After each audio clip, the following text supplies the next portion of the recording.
Amritam tapta jivanam kavibiriditam kalmashapaham Shravanamangalam Srimadatam Bhuvi Krinanti Ye Bhurita Jana.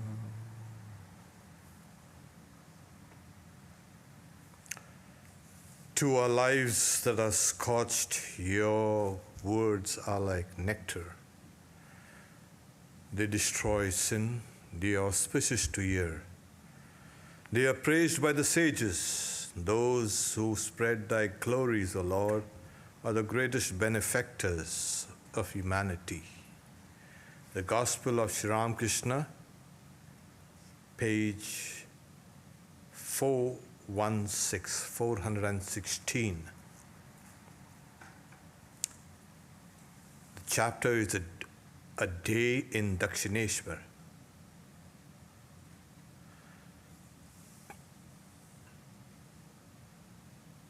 Pran Krishna to the Master. Sir, what is the Anahata sound? Sri Ramakrishna. It is a spontaneous sound constantly going on by itself. It is the sound of the pranava. Om. It originates in the Supreme Brahman and is heard by yogis. So the Anahata, what is the Anahata sound? That is, the question was.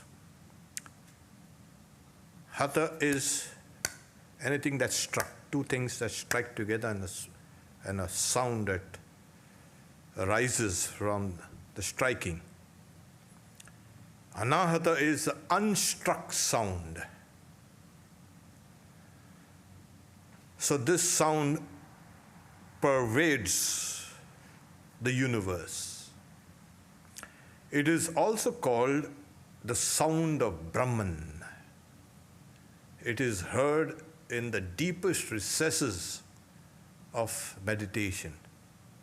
So Sri Ramakrishna said, it is the spontaneous sound constantly going on by itself. So here we have the sound. And yeah, what's the sound? Is it kind of a hissing sound or a kind of it's one of the most sweetest sounds that has ever been produced. It is the source of all sounds also. And all sounds are nothing but vibrations. So it is all these things that we have are in a certain state of vibration. Tables, chairs, pews, chandeliers, lights, bulbs. They are in a certain state of vibration. So what is vibration again? Yeah, you can hear, no. Is a sound.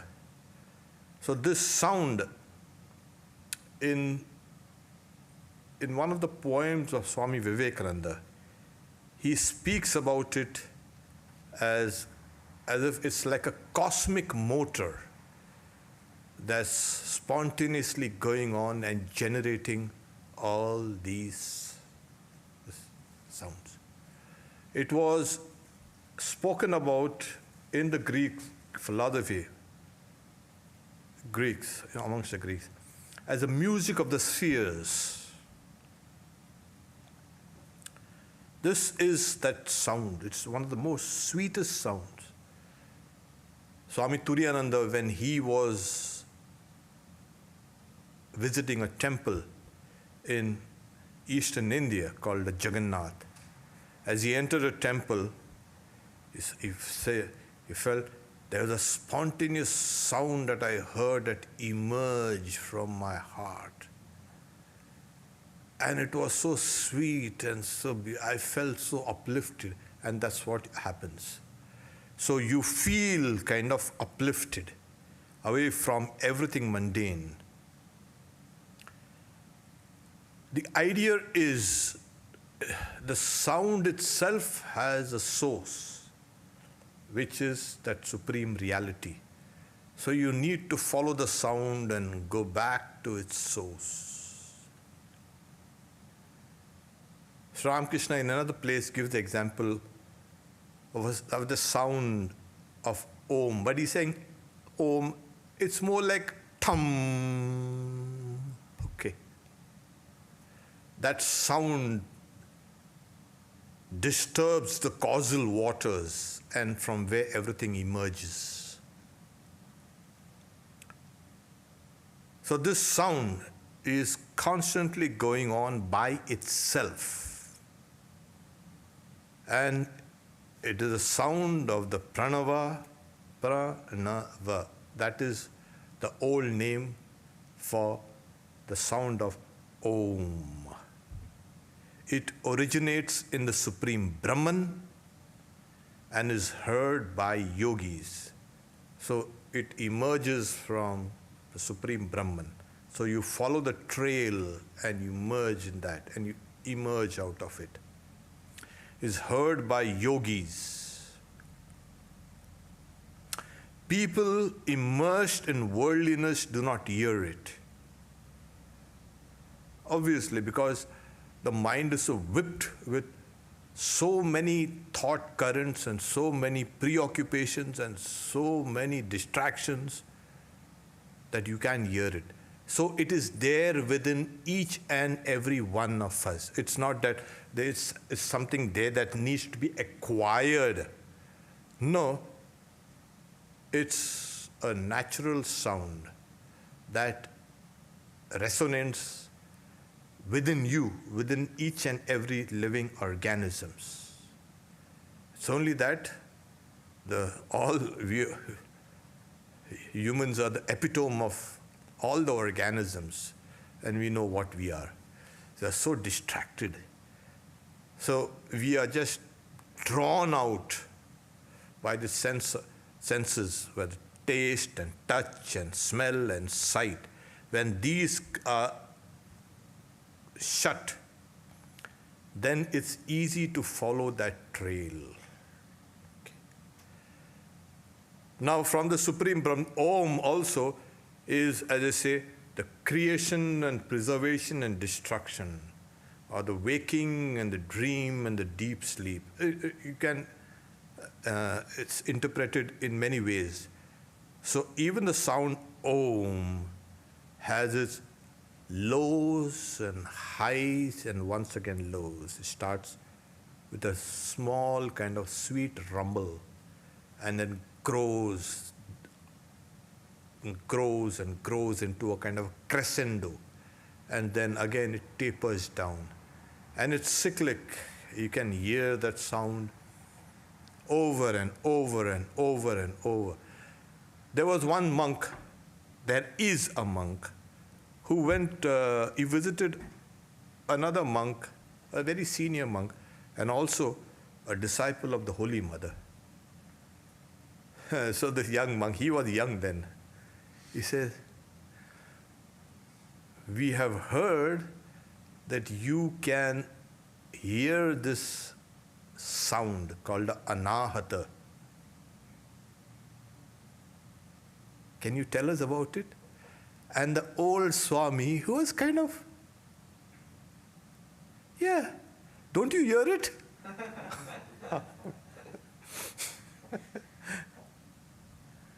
So the young Swami said, do you hear it now? Yeah, he just closed his eyes. I can hear it now. And he was extremely surprised that this guy can't hear it, can't catch it. What? So it's a question of practice or whatever. But then it had become natural. That sound has become part of his being. And so that's why the guy was, that old Swami was kind of, so you haven't heard?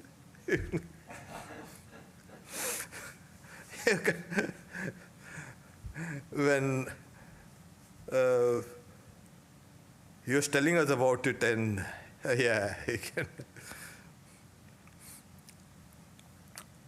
So obviously, it's not a jarring sound, something that is kind of taking you away from your kind of attention or something like that. You are, when you hear this, in a constant state of meditation. So that's why Sri Ramakrishna says, it originates in the Supreme Brahman and is heard by the yogis.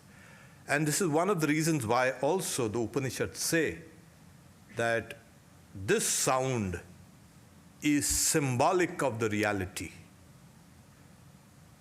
Om iti eva akshara Brahman. So this is the akshara, that's a syllable or the symbol of Brahman. And not only that, another Upanishad says this represents the lower Brahman and as well as the highest Brahman. So there are two orders of reality. One, we experience this, but we experience this reality as the world. When you can hear that spontaneous sound of Om going on inside, you will see that the idea of the world has been kind of peeled away, and you will see this as that Saguna Brahman, that is Brahman with form.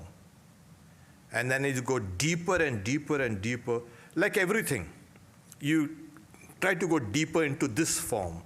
What do you come down to? Well, atoms and molecules, and go down deeper, and then you'll see quarks and everything. And everything is kind of just empty space. Mainly, matter is nothing but empty space. And you go on deeper, and there. So similarly, all forms, as you go deeper and deeper into this Saguna Brahman, Brahman with qualities, you go deeper inside, you will come down to that Brahman or reality without forms and names. So that's why he's saying people immersed in worldliness do not hear it. Now there's a difference between being worldly and being in the world. Sri Ramakrishna is very clear that the boat should be in the water. The water shouldn't be in the boat. Okay, otherwise you know what happens. Then you'll say, shark, shark, shark.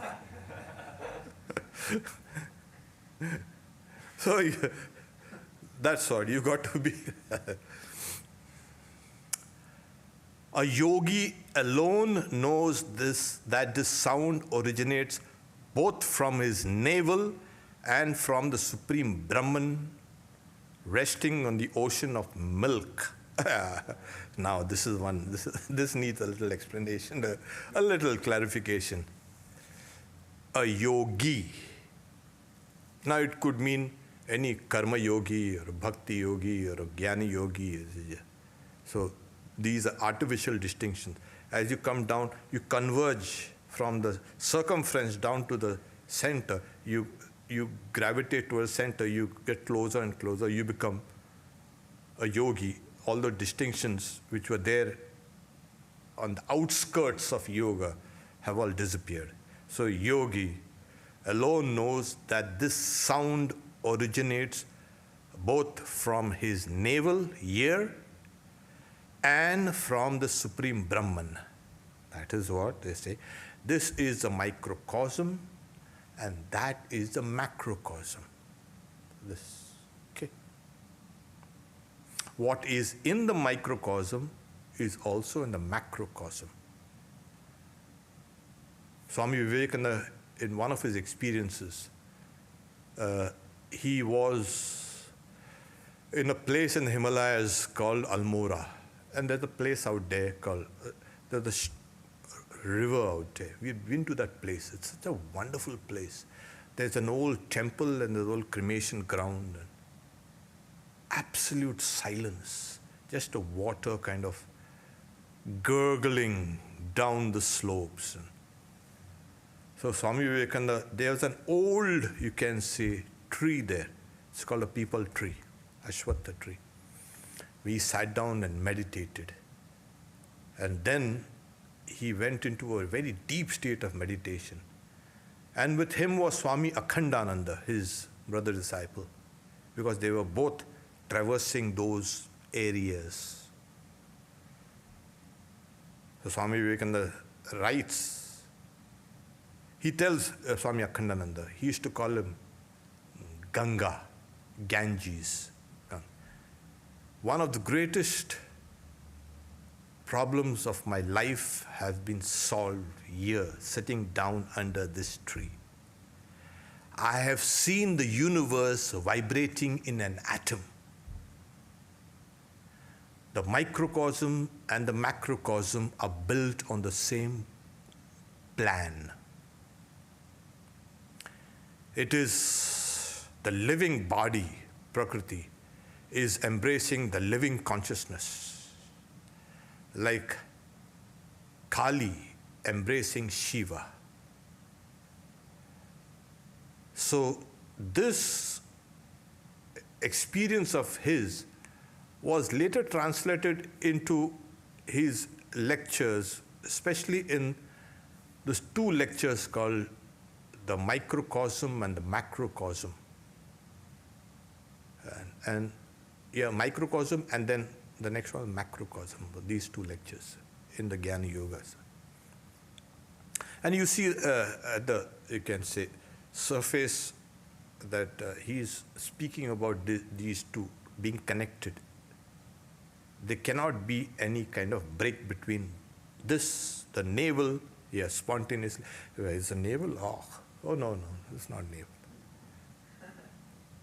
Navel, why is the navel so important? It's just a belly button. And people pierce it and do all these kind of things and all kind of. But in acupuncture, the science of acupuncture, they say this is the first to develop, because the umbilical cord from your mother is feeding this, and from this the organism grows. So this starts from here. Okay, so much. But you can hear that sound emerging from your deepest, you can say, being. And as I said, it is soft and sweet, and like these, you had in Greek, you can say mythology, you had the songs of the sirens. Okay?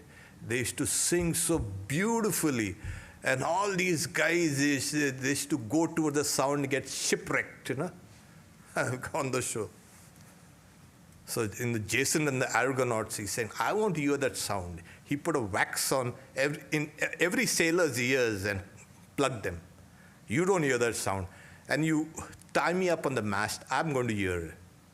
And when he heard those sirens singing, it was beautiful, and he was maddened, really maddened with that sound.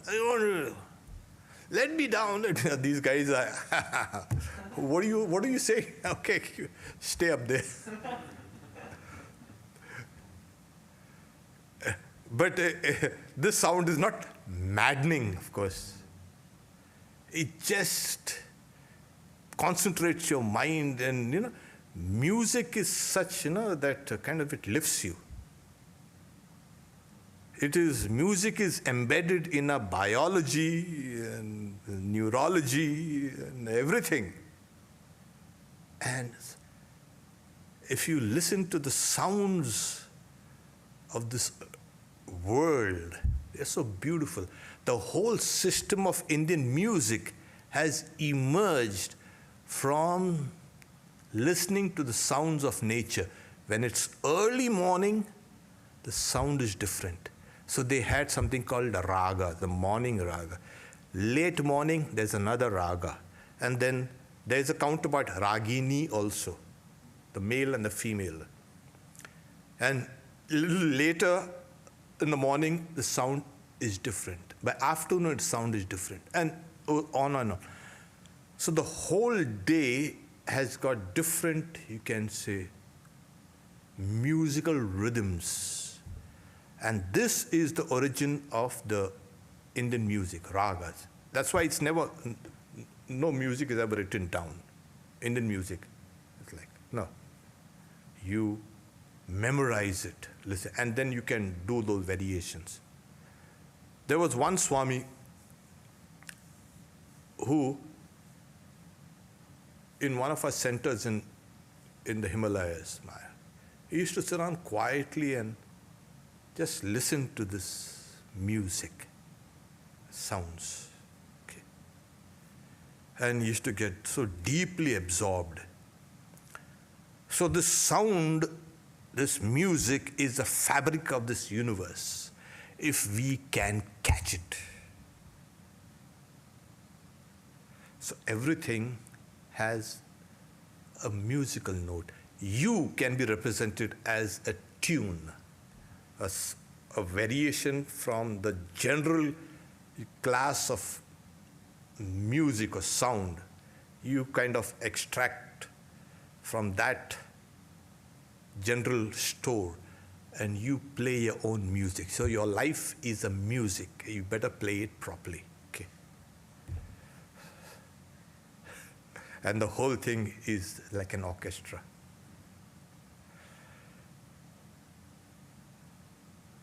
So this is saying sound originates both from navel and from the Supreme Brahman, resting on the ocean of milk. Okay, ocean of milk. Oh, yeah, we had all the ocean of milk. So it's spoken about, spoken in mythological terms, in terms where people could understand, but they knew the implication.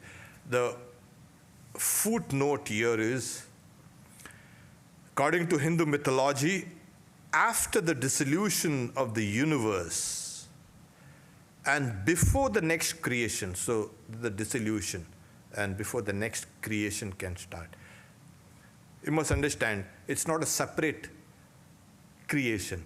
The same thing is cyclic in nature, on and on and on. That's why they say, where the starting point of time, you have to know that it's on the circumference. It keeps on and on and on. Time is endless. Space is endless. And if you have a creation, you have a creator that's endless. You cannot divorce creation from the creator and say, well, these two things are separate. So that's the reason why they club both together. Creator, creation, and it's infinite, cyclic in nature. So you're saying, further clarifying it, in that state, the Supreme Lord rests on the ocean of the great cause, also called the ocean of milk. So that's the great cause. Everything can be boiled down to the law of causation. Every cause comes from that cause emerges an effect. And the effect in turn becomes a cause of another cause. So that's a chain of cause and effect, law of causation. So if you boil all the chains of causation down, you come down to the great cause. It's called, Sri Ramakrishna in his own words, Mahakarana. Maha is the great, Karana the cause. Okay? So that's the great cause. Everything merges there and again emerges. So it's not just milk. The reason why they say milk is because the milk can be turned into yogurt and to so many other things, hundreds of things. We're going to have some cheesecake, and you'll say, hey, what's that? The cheese. Oh, cheese. It's come from milk. Oh, so that's the reason why he's saying it's a culmination of all causes. So the milk. So in that, the Lord is sleeping on that ocean of milk. That is consciousness is, in a way, you can say, curled upon itself. In many scriptures, Hindu scriptures, it's called the Lord is in yoga nidra. So the Lord is in, that consciousness is just a mere kind of witness. It is not active yet. So when consciousness is active, then from that ocean of cause, of milk, emerges all these. So that's why it's called the Lord is in the yoga nidra. Many people have some different ideas. When you're meditating and you fall asleep, that's yoga nidra. No, sorry. They use such nice words to allay your weakness. Oh, that's okay. That's yoga nidra. Maybe it's not yoga, but it's here.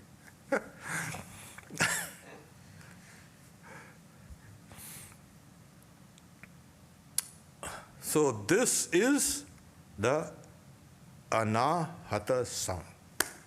This is Hatha sound. Anahata is spontaneous sound. Swami Vivekananda's hymn to Samadhi speaks about he can hear the stars are blotted out, etc. The mind is merging into itself. And it leaves this gross universe, plunges into it deeper, and he sees, and there he says, floats the universe made of ideas, image universe, and rises and falls, and lo, even that has stopped. The rising and falling of the subtle universe. And then you hear the sound of Om, you hear the sound. And then that also is stopped. You have transcended even that sound. And then you merge into that reality from where that sound really emerges. From that supreme consciousness. So when Sri Ramakrishna is from the Supreme Lord, he's trying to make us understand. He's trying to make that reality personalized. Because we have personalities, we like to understand things through personalities. So this Supreme Lord called Vishnu lies down there. Okay. So then we change tracks. Prana Krishna, the same person who was questioned first. Sir, what is the nature of the life after death? Oh my God. That needs a separate kind of class for this. There's too much in it. But then we will read what Sri Ramakrishna has spoken about, the master. Keshav Sen also asked that question. Keshav Sen. Well, it's not only Keshav, everybody will ask that question. It's just Keshav. It's kind of representative. Okay, everybody will ask, what's the nature of life after that? Everybody's interest is perked up. Hey, what's that? Hey. Okay. So Sri Ramakrishna continues, as long as a person remains ignorant, that is to say, as long as he or she has not realized God, so long will he or she be born. But after attaining knowledge, the person will not have to come back to this world, to this earth, or to any other plane of existence. Okay. We get these two things. So what's the cause of rebirth? Ignorance. It's called avidya. Vidya is knowledge. Avidya is non-knowledge. That's a better translation than ignorance. Oh, you kind of ignoramustic. No. So it is taken as Maya also is called avidya. Why? Because it hides the reality. And it's not only hides, it has two powers. Maya, the ignorance, has two powers. First, it covers the reality and then projects something else in its place. So these two powers. It is called avarana, covering, and vikshepa. That's a projection. You remember these two powers in Vedanta? Okay, at least my efforts have not been in vain.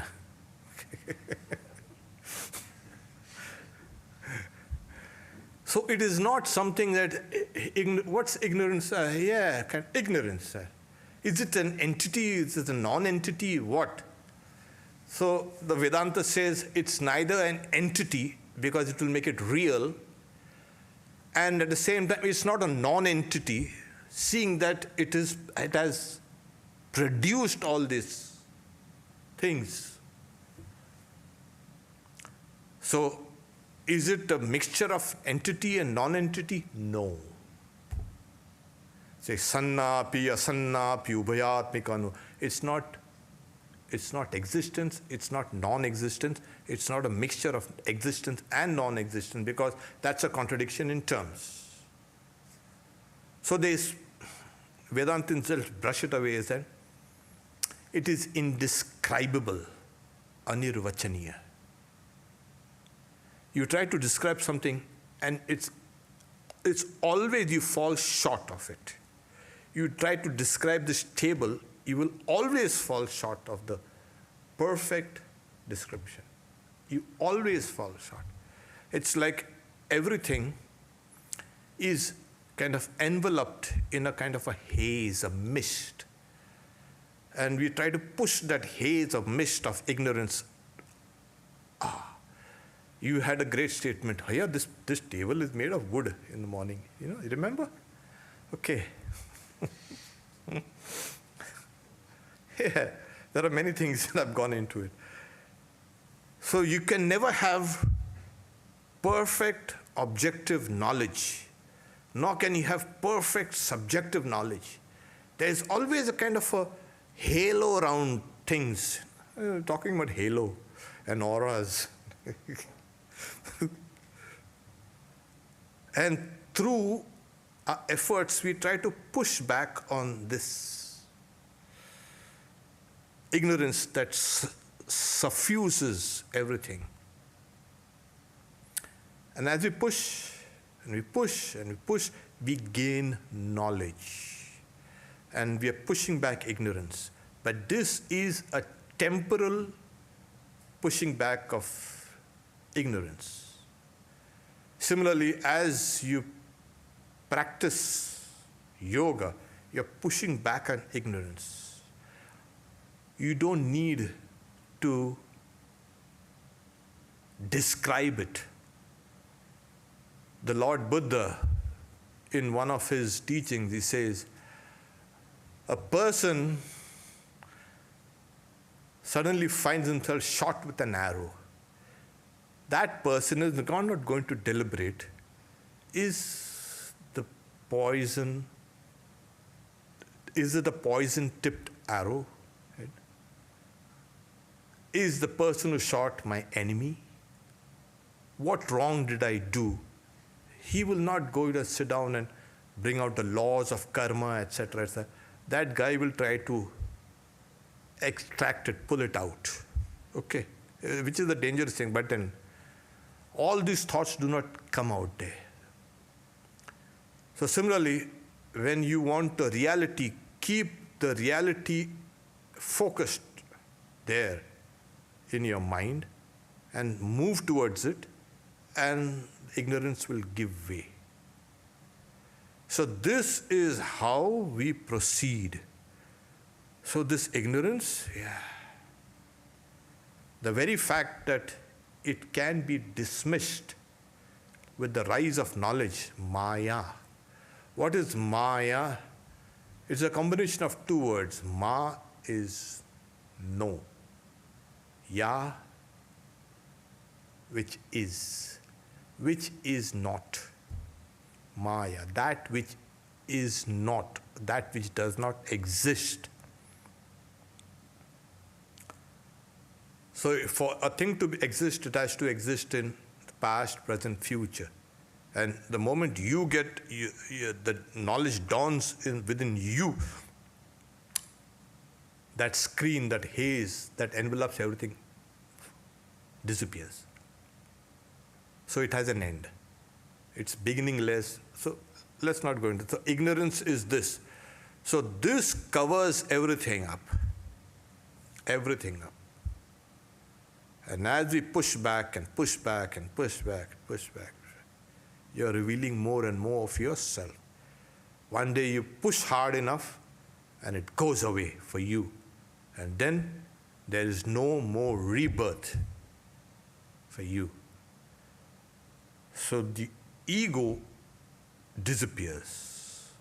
The ego itself is a creation of Maya, ignorance. Sri Ramakrishna later, he says, well, you kind of, there's one body of water and then you throw a stick inside. The stick floats. And then when you look at that body of water, now it's very clear that it's divided apparently into two sections. But a stick cannot divide the water unless it was Moses' staff. Out. You throw a stick. The stick is the ego. And then you have this side and that side. Here, internal, external. When the ego, the stick disappears, goes, you'll see everything is one. Okay. So it makes the one into many. That's a work of Maya. So, what is real? You must be able to catch that one in the many first. And then you can go down to the heart of that one. Okay. As the Upanishad, Neha nanasti kinchana, there is no diversity here. Mrityu samrityu apnoti, that person attains death after death. Here naneva pashyati, one who sees the differentiation here. So there is no diversity in the reality. The diversity is an appearance.